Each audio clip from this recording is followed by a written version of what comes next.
Hello and welcome. Tonight we are talking about children in different countries in different parts of the world. And to join me here today, I have Erico, Andrea, and Malgosia. And I thought it would be nice if you could present yourself a little bit to begin with. So why don't we start with Malgosia?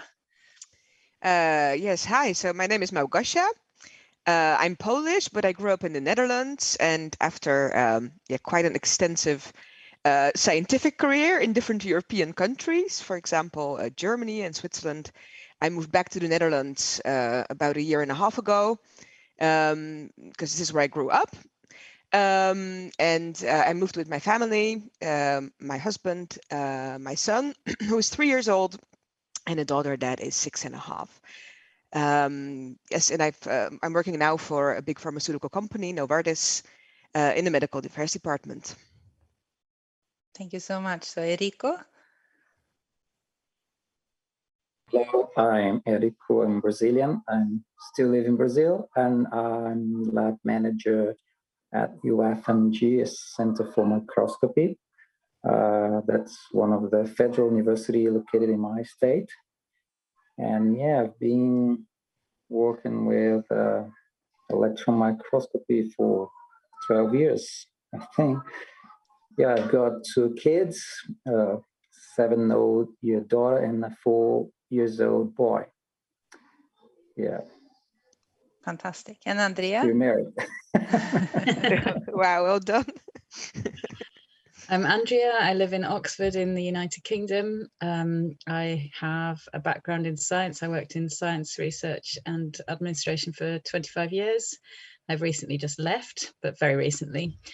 And I have 3 boys who are 15, 12, and 10. Yeah. So the first thing that I wanted to ask you today is, obviously the pandemic hit about 1.5 years ago. And what was the first thing that happened in your countries and to your families when the pandemic struck? You can start, Andrea. So here in the UK, as of the 13th of March, I think, people were being recommended to work from home. And then about the 15th, I think my husband and I took the decision to work from home. My husband worked in London, which is about an hour's commute away from where we were. And I worked in Oxford. And then it was all going to be fine as long as the schools stayed open. And then 2 days later, they announced the schools would shut on Friday that week, which was the 20th of March, I think. So yeah, then schools shut.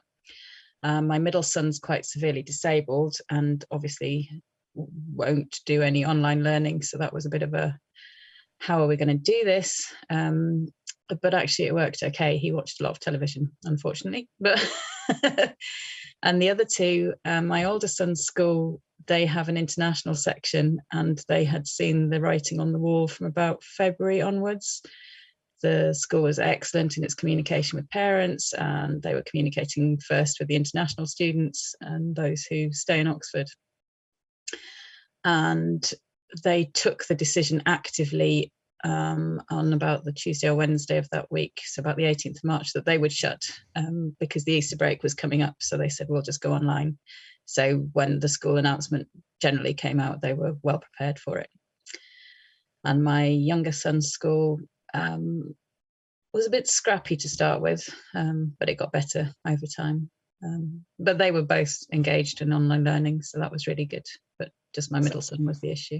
So how long did that last for, that first time? So the schools were completely shut. So my oldest son didn't go back to school, my 15-year-old, until September. My middle son's school opened, he was allowed to go 2 days a week from the 1st of June, I think. And then my youngest son's school opened about the middle of June, and again 2 days a week. But that was more, it wasn't really schooling, it was just a social exercise, I think. Catch up with friends. He was only 9 then, so yeah. And then so in the UK we've had 3 waves. In the second wave in November there was a national lockdown and the schools stayed open, and then schools shut again in January until March.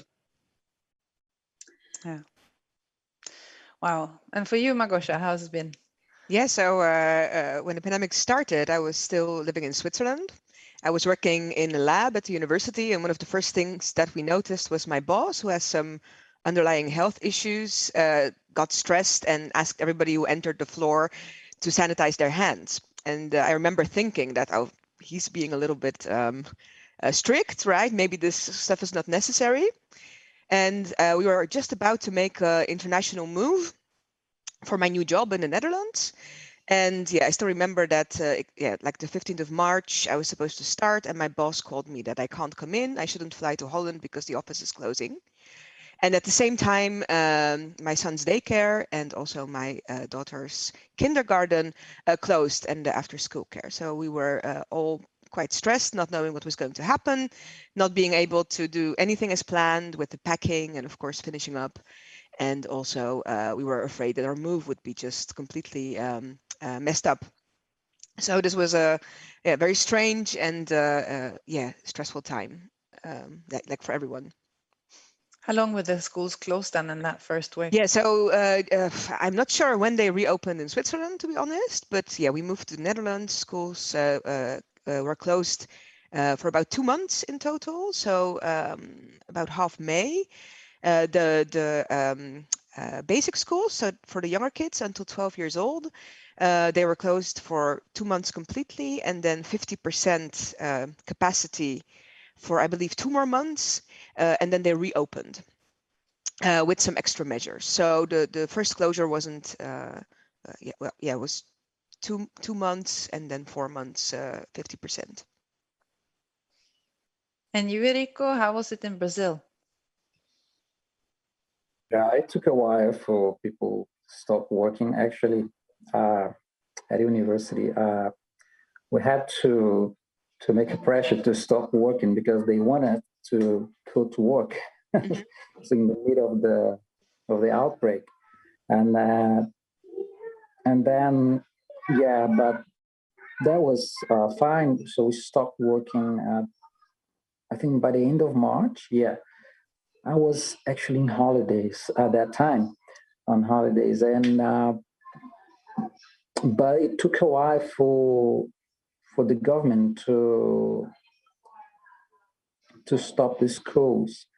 So I remember so my two kids were in the same school, and I decided myself to to cancel the enrollment. One of them, actually, I couldn't cancel the other one, but I could cancel the enrollment of my youngest children. Uh, yeah, but and I'm not sure if you're quite familiar with Brazil. You've been here, but it's kind of hard to let people stay at home. But we decided to stay at home. I think my family, we decided to stay at home, and we didn't go out for maybe 4 months. I think we stopped visiting any relatives, and it was quite stressful, to be honest. Once they start doing online classes, so now the school was inside home, so they were kind of stressful, and we had to work and become a teacher as well, preschool teacher, and it was kind of stressful. And but after 1 or 2 months, so we get used of it. Yeah. So when the schools opened again, then how was it? Was it different from before the closure, or was it similar? You mean when they reopened the school? Mm? Yeah, they reopened the school 2 months ago. We actually, my daughter had maybe 3 weeks before the school break, school holidays, and he got back last week. And I for me it was okay. I mean, at the beginning, when they were discussing all the protocols and how they would deal with that, I wasn't quite sure if I would send my daughter to school, but at the end, I think all the protocols were safe enough, and they are very. I mean, they're handling that with care and keeping the place as safe as possible, and I think it was okay. So no much problem. That's good. And for you, Andrea?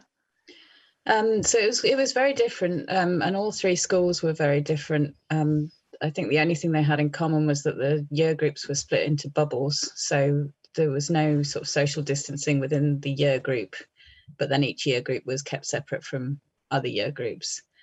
So how many were there in a year group? Probably, I mean, the schools my sons go to are very small, so probably 40 to 60 people max. So yeah, that was fine. My oldest son had to wear face masks at school, and they had one-way systems around all the corridors. They took out a lot of the lockers and things, so the kids had to carry all their stuff with them all the time. Hand washing constantly, sanitation stations everywhere, and that worked really well. The windows were open. The UK in October, November, December is cold and wet. Children were in coats, which he coped with. You know, he said it was nice to be back in school. So the windows are open. Was that the national thing, or was it just in Europe? They're as far as possible. I mean, still now, you know, everywhere's saying keep the ventilation going, keep the windows open, which obviously in the summer's fine, but winters here are not pleasant. So this is But you know, if it keeps everyone safe, then everyone was happy with that. So yeah. In my middle son's school, again, they kept a year group as a social bubble, but it's very hard for the children at that school to socially distance because most of the children are non-verbal, don't have any sort of comprehension of the world. So you know, they were already in a very weird situation that they had no understanding of. But actually, whatever they did at the school worked. Parents at pickup had to wear face masks as well, and we weren't allowed in the school. So even though you were outside wearing face masks, that worked really well. All parents had to socially distance, obviously, and the same at my youngest son's school as well. Face masks had to be worn at pickup and drop off. There were separate places for each year group to be dropped off. So instead of all going through the main school gate, they opened up rear gates and all that sort of thing. Gates that hadn't been used for years were suddenly forced open and used as drop-off points just to try and avoid the commingling. I think they did separate lunch times for different year bubbles as well. So yeah, as far as possible, each group was kept separate. And it's worked. I mean, none of the schools have been shut for COVID in the schools. So. Yeah, that sounds very similar to what the Netherlands have done, where you have the bubble. So also after school care was closed so that the years or the classes, they don't mix after school. Yeah. And also they would have lunch together in the classroom and not in a separate place where they all come together for lunch. And I have to clarify, this was after the first closing. So that was over last, spring and summer, June, July, last summer. Then, of course, there were the summer holidays. Then we reopened. And then, just before Christmas, there was the second school closure. And before that, we didn't do masks. So the Netherlands have been quite late with having mask mandates. But yes, after reopening the second time, so this was in February, more of those rules have also been put into place where the older classes from 10 years old have to wear masks in the school, and also the teachers can preventively test themselves, for example. So measures like this have been put into place after the second closure. So the schools shut for a second closure in between January and March this year, and when the children came back, certainly for secondary pupils, which is from 12 upwards, the children had to test twice a week with lateral flow tests. And the results of those had to be reported both to the school and the government as well. So that's helped reduce cases in schools a lot too. But sorry, go on. Have you been? Has it been available information for you? For example, how much contagion you have in your town, and also if somebody has had it in school, have you been told? Yeah, so the schools legally have to tell all the parents in the bubble if there's been a case in their bubble, and obviously if there has been a case in the bubble has to isolate. So yeah, it's particularly been a problem sort of so school's on holiday now, but in June there were a lot of mass isolations going on as the Delta variant took hold a bit, but fortunately not in any of my son's schools. It was that we didn't have to have any isolation periods. How long would you have to isolate then if it was 10 days, and it's only if your child has had close contact with someone, so that's longer than 15 minutes within a 2-meter distance of somebody. But the whole bubble isolates or not? In some cases, I'm not, because we didn't have to isolate. I'm not really sure how it worked. But I know one of my friend's daughters, so some of her friends were isolating, but some weren't. So I think they didn't have close contact. It must have been a teacher was the person with COVID. So I guess she didn't have contact with that teacher, so she didn't have to isolate. So we have to do different teachers for different classes. So. Yeah. We have to do 5 days and then a test. And if the test is negative, they can go back. If you rather not test, it is also 10 days. So I guess they get their data from the same the same sources. Yeah, but weirdly here, even if you test negative within the period of isolation, you still have to isolate for the full time. I think they're trying to change that going forward, coming back in September, but we don't know yet. We've not been told. And Erico, how has it been in Brazil? I didn't told you before that all the schools, although they decided to reopen the school after the teachers had been vaccinated. I mean, most of them got a first shot, and now they are getting, I think, this month or next month they'll get a second shot. And but it was just after the first shot, and everybody also needs to use face masks. And in my case, I'm particularly lucky because so my daughter's in a private school. It's a very small school, so maybe maximum 8 children in the same room. And my son went back to school today, actually, and there are only 3 little kids there in the bubble. So there will be 5 maximum, but there's been in his bubble just 3 kids. So it's quite safe, and For you, Malgosia, I messed that for Holland. How big is a bubble in Holland?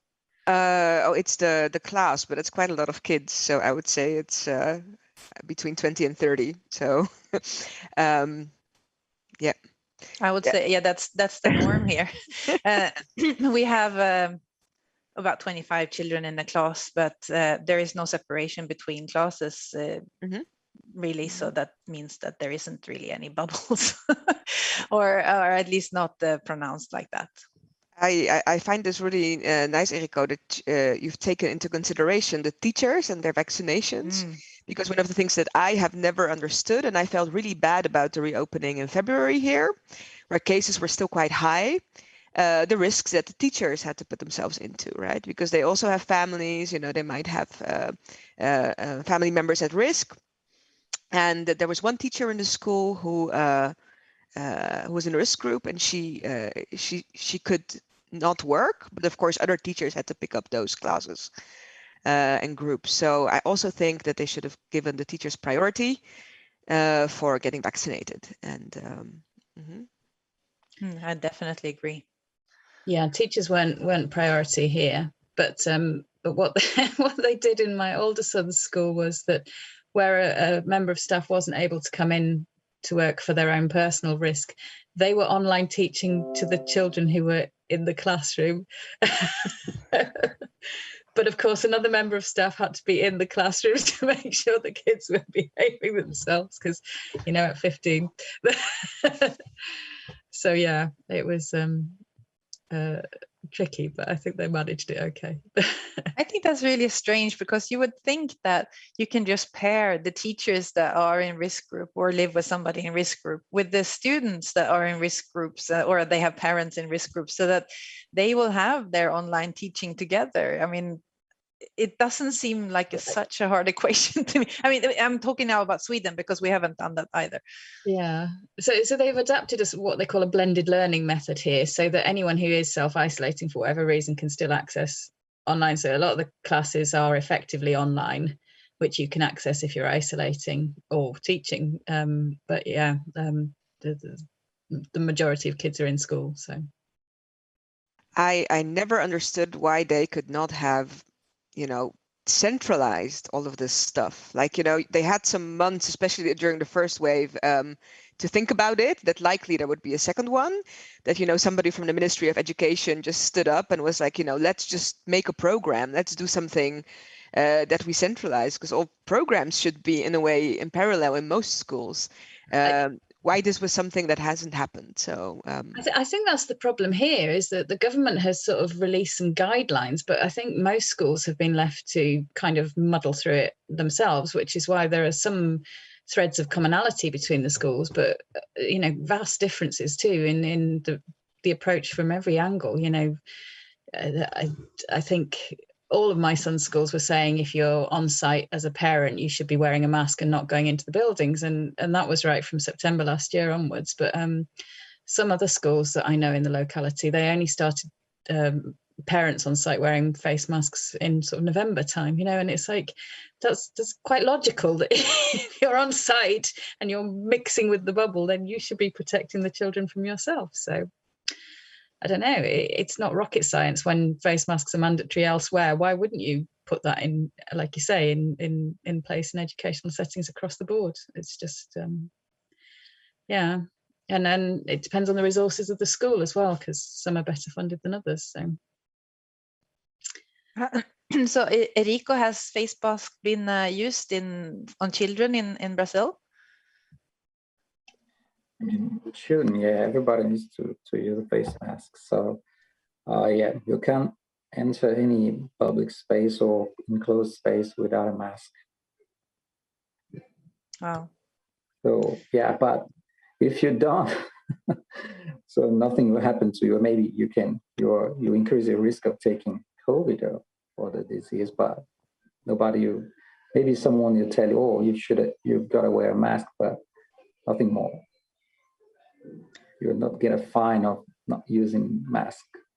But if you go into, let's say, a store in Brazil, what percentage of people are wearing a face mask? 100%, but some of them just face half face. But you cannot enter a shop without a mask, face mask. So, and at the entrance there are people with alcohol and do sanitizing, things like that. But yeah, you cannot go into a shop without using a face mask. So it's Malgosia, you're laughing. Why? No, I'm just thinking of the fact that I did learn. Maybe it's also because I returned to the Netherlands. So after 15 years, is it? I don't remember, but that I also see the Dutch in a different view. I always thought that we pride ourselves in being a bit rebellious and, you know, not thinking for ourselves, not following the rules. It's not true. So the moment that the government said no more obligatory face masks, everybody started following that advice. You know, it's like 1% of people right now that sometimes wear them because it's not necessary. So it just changed my perception of the culture completely, which is interesting. But do you not feel then that people, I mean, they were wearing face masks before, right? Yes, because those were the rules. And now the rules are that you don't have to do it, but it seems that nobody is really thinking for themselves that some situations didn't really change. Yeah, it seems very unlogical. If you think that face masks protect, then why would you stop wearing them? Now, I wanted a little bit to compare our countries because just as random as this happened, but we are all from countries that have failed pretty badly at protecting their populations from COVID-19, unfortunately. So I will show you some graphs about this. So we are all different colors of bad here, where unfortunately, Erico, your country takes the prize with over 2,500 dead per million people. United Kingdom is in a sad number 2, Sweden in the middle, and the Netherlands. So this is the cumulative deaths over the entire pandemic so far. But, you know, these are all countries that have not done well. So if we compared, you know, for example, with Norway, something that will be down here. So this is the curves where we are right now. So in the UK, you have had quite a worrying summer where the spread has really been increasing a lot. Brazil, you're just coming down. So that is, I guess, better now than it used to be. Netherlands, you are going up quite dramatically. Sweden is also going up, but you can't really see it on this graph because in comparison to you guys, it hasn't been so bad yet. But we have tripled our spread of COVID-19 in the last 3 weeks. So that's where we are at. So that seems like quite a long and extensive pandemic for you, Erico. And did I get you right that your kids have actually been at home from school for a year? Almost, maybe. Yeah. How have you managed? How has the family managed? Because you had to work during this time, right? Actually, I wasn't going to the lab, so I was working from home. So we stopped having sessions at the lab, and the board of directors decide just to run projects on related to COVID and public health. And a couple of weeks ago, actually no, less than 2 months ago, they decided to reopen the lab, but they're still deciding based on priorities. So who will use the lab, the microscopes and all equipment, but no one is allowed to be there. So just the staffs, and not at the same time, of course. So yeah, at home, and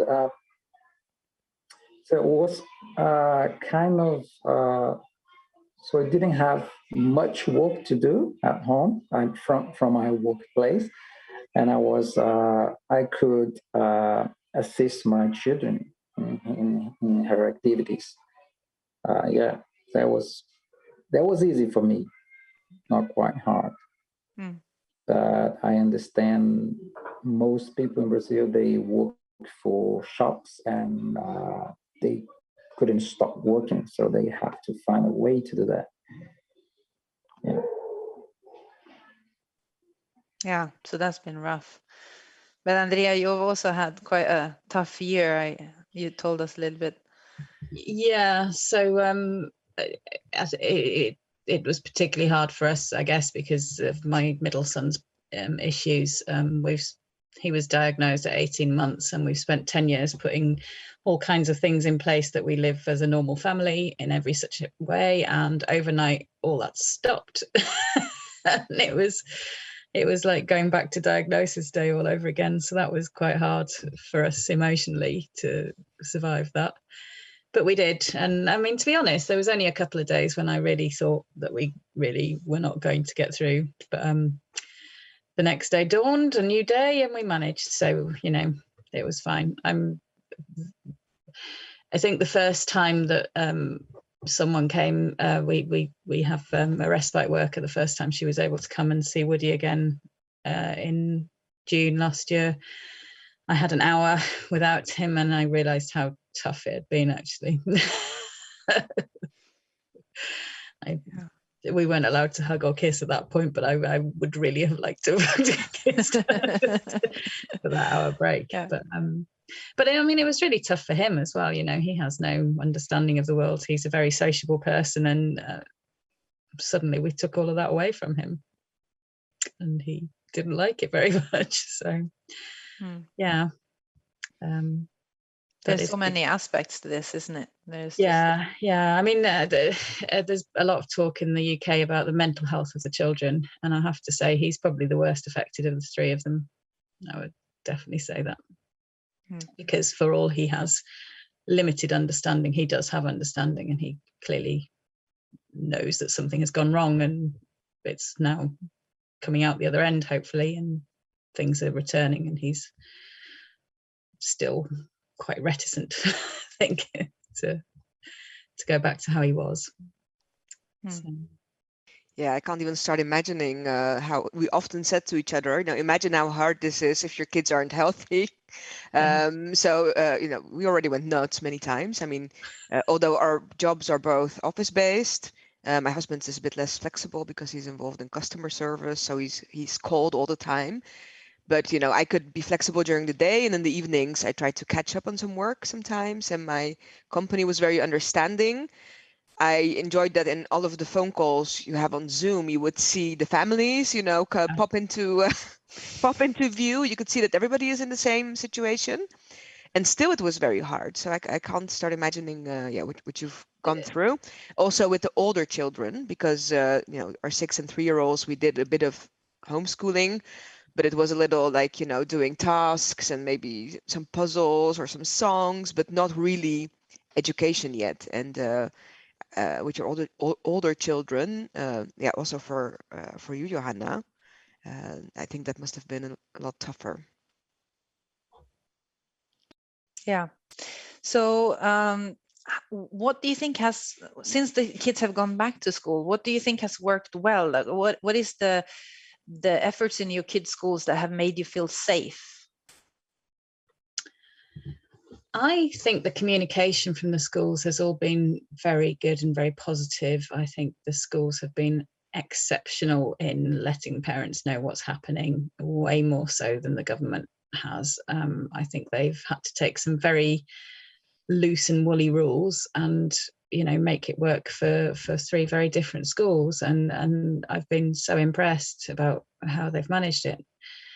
I think my older son's school, with the face masks and the one-way system for a very small building, they did phenomenally well, and I think, you know, but it was the continuous communication was absolute key in reassuring us about what they were doing, and it told us that they were really thinking about it, you know. There's a 6-week break between June and September in the UK when schools are shut for summer holidays, and I think we had 3 Zoom calls with the school senior management of the school during that time. So that was their summer holiday, which is their downtime from a very awful school year in the spring of 2020. And they still took the time to not only be planning during the day, but then to keep parents informed as well, which was really good, really good. I have to say that, was it true for all of you that you actually find out? Because in Sweden, this has been one of the biggest issues, that schools are trying not to tell parents when there is COVID in the school. I mean, at certain instances, they have to tell. So if your child has been within 2 meters for more than 15 minutes of somebody who's tested positive, within 46 hours of having been to school. So it's really like, you know, this narrow window, then they have to inform you. But otherwise, for example, if it was in the parallel class, then they don't have to let you know. So that has, I think, caused a lot of insecurity, because people want to know. I mean, I would want to know if there was an ongoing COVID at my daughter's school. But they have claimed the patient confidentiality. What is it called? Patient confidentiality. Yes, that's the one. Yeah. So, but it's actually not true. I mean, as long as you don't say the name of the person who has it, it's fine to let people know that somebody in the school has it. So, but have I understood it right? So all of you actually got informed. Yes, I'm not sure if they have to, if it's outside of the bubble, but they have for us. We have the school app, and each time, even when a partner of a teacher had been diagnosed, it was also mentioned in the app. But I'm not sure if they have to do this or if this is just the decision of our school. So we were told if there was a case in the school, and then it was made quite clear, if your child has been in contact with that person, you've already been told, this is just a general information that we have COVID in the school. And that was for all 3 schools did that. So that's brilliant. The only time they didn't tell us was, the only reason I know this is because my next door neighbour works at my middle son's school, and she got COVID, but it was right at the start of a school holiday, and she works in the office, so she had no contact at all with the children. And I think she hadn't been working the day she had got the positive test, so we weren't informed of that. She just told me over the garden fence, but but there was no reason to inform anybody because she had no contact with the children. So. So what do you else think has been working well then from your schools? What makes you breathe easily when the kids go there? I would say they're still working hybrid mode. I think that's a good thing because, for example, my daughter got a flu on Friday, so she started coughing and runny nose, and was that COVID? And then tomorrow I would take her to do a COVID test, and hopefully it would not be COVID, but we still don't know. But for example, today I didn't send her to school. She's having online classes, so all her colleagues are there at the school, and she is at home following everything the teacher was teaching and doing in the classroom. So I think that kind of hybrid mode is a good thing. So that's fantastic. So she actually doesn't have to miss out. Yeah, and actually, if we are not, we don't have to send our children to school. So it does depend on each parent. So it's not, you're not obligated to do that. But I think that's a good thing. So it's still not compulsory, but yeah. Yeah, let's do a round of that actually, because in Sweden, children have to be physically in school, and it's breaking the law to hold them at home, and they have enforced that rule even during the pandemic. So how is it in your countries? Yeah, we generally also have that rule, but it hasn't been enforced during the pandemic until now. So although I think when I look at my daughter's school, for example, I would say most parents send their kids to school. So I don't know any parents that have kept them home for a reason of uncertainty, or for also for having risk groups within the family. But I just don't know maybe those families. Yeah, I think it's the same. Sorry, go on. Sorry, go ahead. I was just saying that we do have similar laws, so we must send them to school. But as Malgosia said, during the pandemic, we are not. So they are not following that strictly. Yeah, I think it's been the same in the UK as well. In September, there was sort of rumblings about your child must be in school, and normally parents are fined if your child isn't in school. But I don't think anyone was fined if they were kept home, particularly if there was a valid reason, like you had a clinically vulnerable relative at home, or your child was clinically vulnerable. Yeah, although also I have to mention that for our school, I mean, it was also said clearly that they do not have capacity for the hybrid teaching, because the teachers have to be in the classroom. So if your kid stays at home for whatever reason, also in isolation, they have to work by themselves. They can't follow the what's happening in school.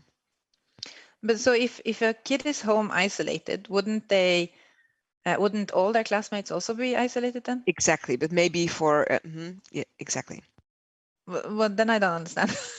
Why would the teacher not be able to do the online teaching then? Oh wait, so let me think about that for a little longer because it's 10:30 in the evening. If your COVID contact wasn't at school, so for example, if your parent had COVID, yes, exactly, from outside of the school, and then the family had to self-isolate, then you would hope that you could. Of course, here we have hybrid learning for those children who are self-isolating because a relative has it. So, yeah, that makes sense. We didn't have a rule that children should isolate, even if there was confirmed COVID-19 in the family, until the 1st of December. So the law is that you have to be in school, even if you're in risk group. Well, not if you're a risk group yourself, but if somebody in your family is risk group, they don't care. You still have to be in school.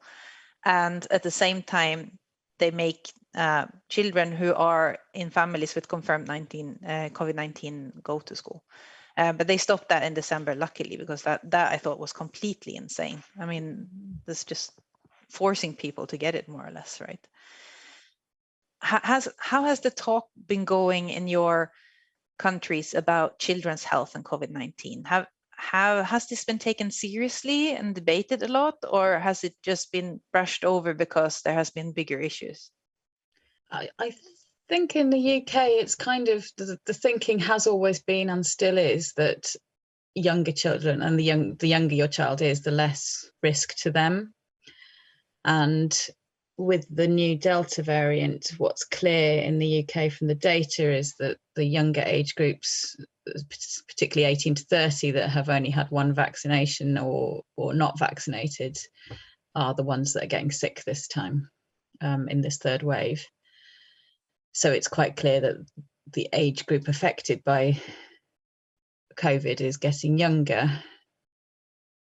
But whether that's actual reality or not, I don't know.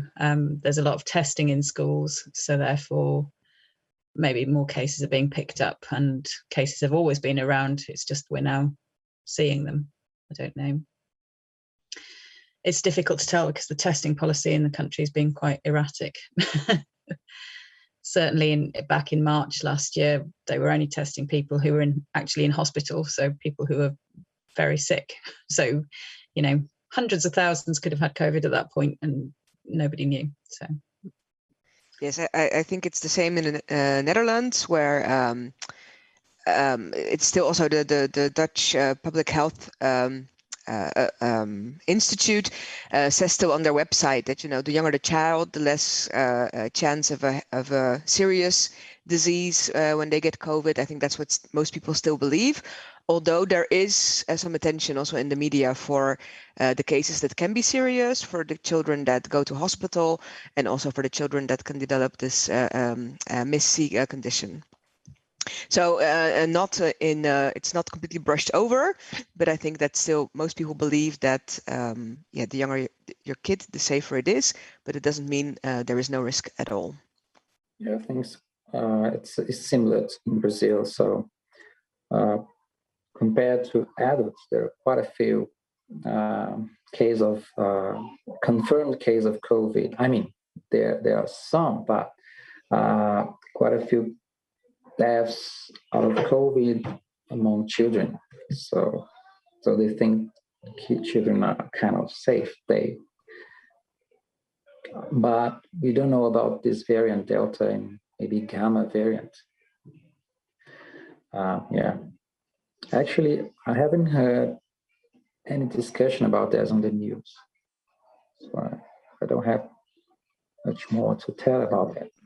But do they speak about long COVID in children? Because that's much more common than getting MIS-C, for example. No, at least what I heard in the news was most of the hard case was in children who had comorbidities, something like that. No, I mean the long COVID. I'm sorry.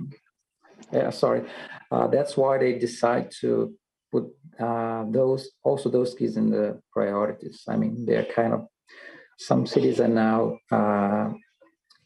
they start the immunizations for children over 12 years old with comorbidities.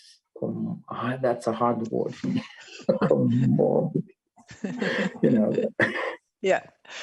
So, but it's not a general vaccination from age 12, but just for the children who already have some sort of previous health condition.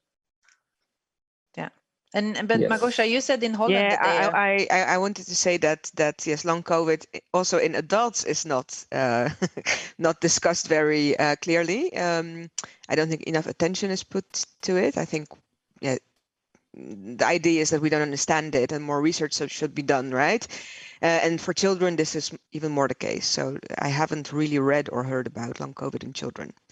But I just found out that actually we do vaccinate from 12 to 18 years old, all children that want to have a vaccination can get registered to get one.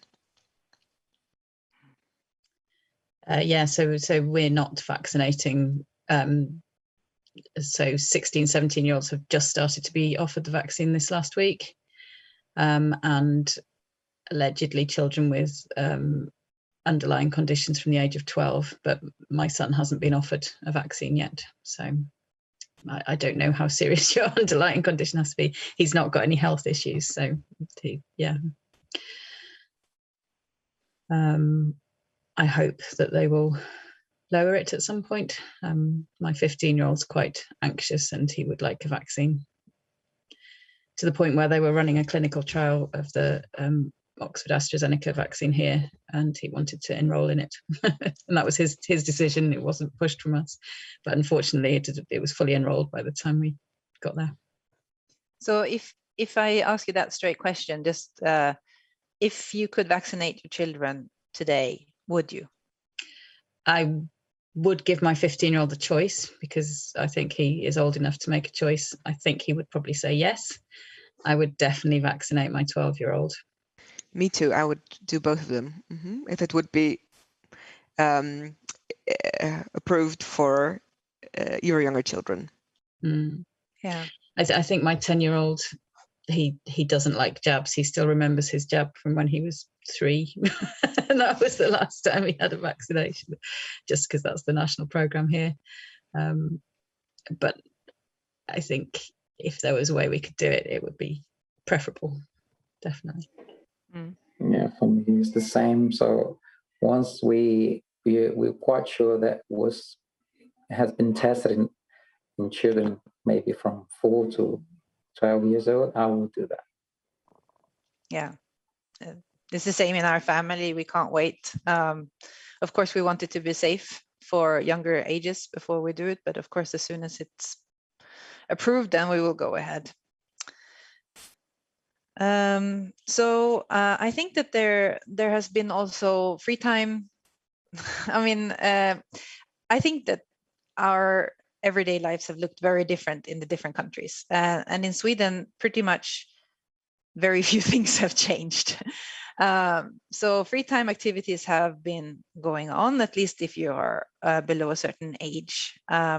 How has it been in your countries? Have your kids been able to do any sports, or I don't know if they play an instrument, have they been able to continue doing such things? Or so my 10-year-old plays the cello, and while the school was shut, he was having online classes, which was interesting, as I don't play the cello and had to rapidly learn how to tune one. And then when school reopened, he was able to have face-to-face, well, I say face-to-face, but it was side-by-side lessons with his teacher. But sporting facilities, so my 10-year-old and 15-year-old did trampolining pre-COVID, but it has started again, but the class sizes are so limited in size that they weren't able to get places. So no, we've got no activities going on. I'm sorry, I'm laughing again because I have this view of my daughter sitting behind the laptop. during our piano class, which is at 4:30 in the afternoon after school, falling asleep. So basically staring into the screen and like, yawning and just looking and being really slow, copying the teacher. And I just couldn't watch it. I mean, normally it's likely the same, but it's behind the door of the music schoolroom. So so the classes went online, and also sports classes. So she does taekwondo. They went outside, and over the winter I had to cancel a few lessons because it was freezing. Although the teacher was like, no, it's fine. They'll get warm after a few minutes. Like, it's -3. I'm not sending my daughter out for taekwondo. It can wait. Yeah. Yeah. Yeah, here's the same. So my children are not taking any sport lessons, something like you said, or any. But I want to send my daughter to swimming school, so we can do that. And I was concerned by, I think at the swimming pool, as they put chlorine and stuff like that on the pool. So I think it's quite safe. So. And it's outdoors, I assume, or. Yeah, but outdoor activities.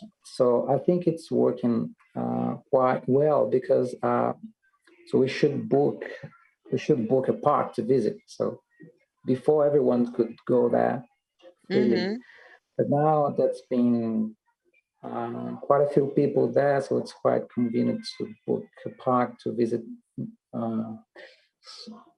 from Thursday to Sunday. Yeah. And we go outside for picnic or things like that, for walking. That's been, of course, taking all the wearing masks and not getting together, not promoting agglomeration and gathering, something like that. Yeah. But yeah, they are running outdoor activities.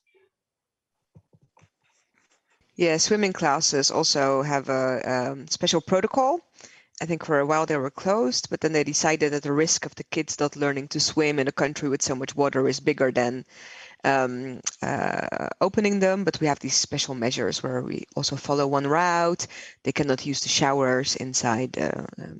So yeah, open, but with special measures. That sounds really very reasonable, though. I mean, I feel a bit envious. I would love to send my child to swim classes, but as it is now, I don't want her to be inside with a lot of other kids without measures being in place. I have, well, first of all, I have, well, okay, let's do it like this. So I have a row of quick questions for you. And I would want you to just answer with a thumbs up for yes and a thumbs no, down for no, yes. And then if you want to give a comment on any of the questions, feel free to do so. But otherwise, we just sort of mow through them. And then after that, I will ask you if there is anything that you would want to tell from your country that you think is important for other countries to know. Basically, I think that the whole exercise here is about learning from what has worked in other countries and what has been good and bad, so to say, in all our countries. So does your child's teacher wear a face mask? Okay. Does your children in your country wear a face mask in school? It's age dependent. Okay. Yeah. So you can over do that. 12. Yeah. Same Okay. here. From 10 years old. All right. Yeah. Is there regular testing in your child's school or in your children's school? Age dependent again. Over 12, yes. Okay. And the teachers, but of course it's all voluntary. So teachers are expected to test twice a week. All right. And so when it is age dependent, how often do they test the children then? Twice a week. Okay. Wow. And then do they do it in school or do you do it at home? No, we do it at home the day. So yeah, you do it first thing in the morning and then they toddle off to school if okay, and they don't if not. Yeah. Is it accepted that COVID-19 is airborne in your country?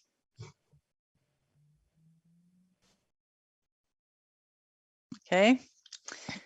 Do you use face mask at home if somebody else is there visiting you?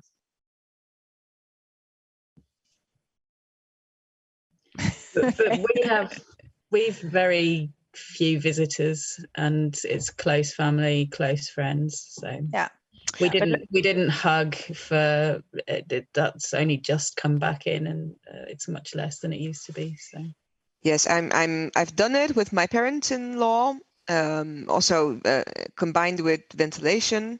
And let me say this, so when I said before that we accepted being airborne, it's still not everybody. And the advice of the government has changed only very recently on this. So, for example, one of my close friends, her boyfriend got infected by visiting a friend's house, of which the girlfriend was upstairs suffering from COVID, which wasn't told to him, in which obviously he was infected because it was airborne hanging in the room. And this was also because he was uninformed. If he would have known, I think this would not have happened. And yeah, unfortunately, they infected my friend's parents, of which the father was in intensive care for 5 weeks. So really the communication from the government, has only changed in the last few months, I would say. So then a question on that. Do your children's school discuss ventilation, practice ventilation, HEPA filters, open windows? Open windows. Yeah, open windows. I wish they would do more. I wish they would talk about filters too. Erico, you were a bit hesitant there. No, but yeah, they do that. They do open the windows and. Yes, they do. Well, you have the climate with you, at least in Brazil. Okay, do your children have indoor gymnastics? Sorry, indoor what? Physical education, like sports. Okay.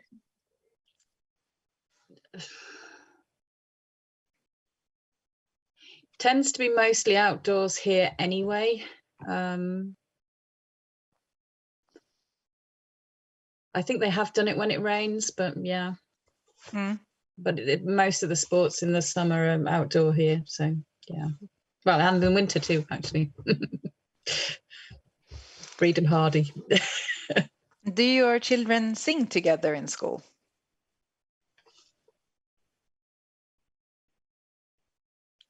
Yeah, our children sang together in school until I think so, very late, but not any longer. Yeah, that was the first thing they stopped. Yeah, choirs and singing. I don't even think. I'm not even sure that even since most restrictions were dropped, that has been dropped yet. I'm not a church person, so I can't say. But yeah, churches weren't allowed to sing.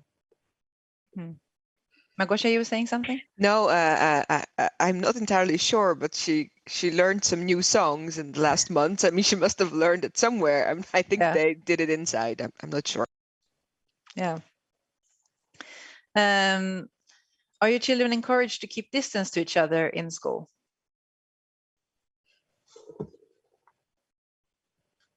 They were. It's got more relaxed. Yeah, they were. They had measures, I'm sure, in high schools for a while. That's why they could also only operate on 50% capacity or less. And yeah, at some point they stopped it. I think with my 15-year-old school, when they introduced face masks for everybody were compulsory inside the school, then it was 1 meter plus was the recommendation. But this is 15-year-olds, and they said with the best will in the world, this is the age group that it's almost impossible to keep apart. Naturally. So are your children taught in reduced class sizes? Not at this moment, but for a while, yes.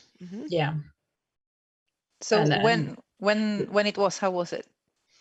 The schools my children go to are very small, so the class sizes are small anyway.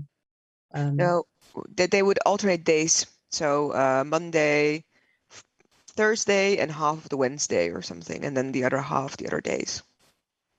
And then during that time when you were in half classes, did they have online teaching for the other days, or was that just no? So then it was just like half the amount of teaching as usual. All right, so I think that all our countries probably have produced an education gap during this year. I think that there hasn't been anywhere where the school has been undisturbed. Is there any efforts in your schools or in your communities to catch up, to help children to close that education gap? It's talked about weekly. Nothing's happened. There is a plan from the government to catch up. Of course, how this will be put into practice is still something that we have to wait for. To be honest, it keeps me, if I start thinking about it, it will keep me awake at night. But just the inequalities that, we know how privileged our family is, that we all have home offices, we have a computer for each of the kids, and that that many families, even in my kids' class, because our schools are very mixed, don't have those opportunities. It just makes you crazy. I mean, so maybe we shouldn't wait for the government, but also, as you said, do something bottom up to fix this at least partly.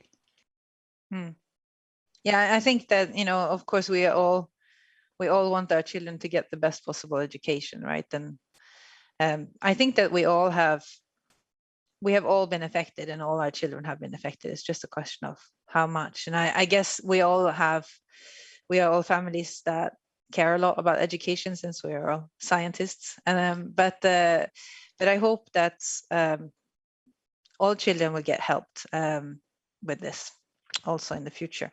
So to finalize this, I just wonder if there is something from your countries that you think has been particularly good or particularly bad that you would want to mention, so that this could be prevented to not be done in another country, or maybe be done in another country if it was a good thing.